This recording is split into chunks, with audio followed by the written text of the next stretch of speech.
ایک پاکستانی مسلمان فرانس کے ایئرپورٹ پر بیٹھا تھا کہ نماز کا وقت ہو گیا۔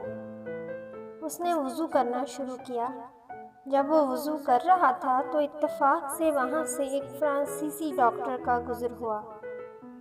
وہ مسلمان کے وضو کرنے کے طریقے کو دیکھ کر حیران ہوا اور پوچھا کہ آپ کس ملک سے تعلق رکھتے ہیں؟ مسلمان نے کہا کہ میرا تعلق پاکستان سے ہے۔ پھر ڈاکٹر نے پوچھا کہ پاکستان میں کتنے پاگل خانے ہیں؟ اس نے جواب دیا کہ مجھے تعداد کا تو پتہ نہیں، ویسے چند ایک ہی ہوں گے۔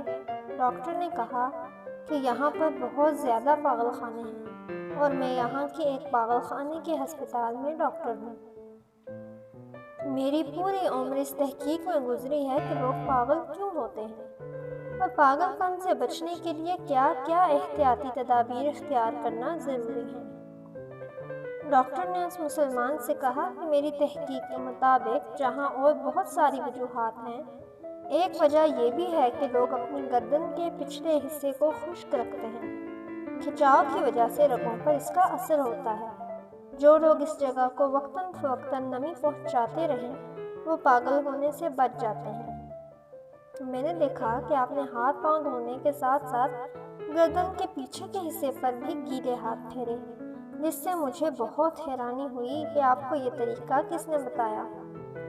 اس مسلمان شخص نے بتایا کہ وضو کرتے وقت گردن کا مسح کیا جاتا ہے اور ہر نمازی دن میں 5 مرتبہ گردن کا مسح کرتا ہے، اور یہ بات ہمارے پیارے نبی حضرت محمد صلی اللہ علیہ وآلہ وسلم نے ہمیں بتائی ہے۔ ڈاکٹر کہنے لگا کہ اسی لیے آپ کے ملک میں لوگ کم تعداد میں پاگل ہوتے ہیں، اور فرانسیسی ڈاکٹر فوراً مسلمان ہو گیا۔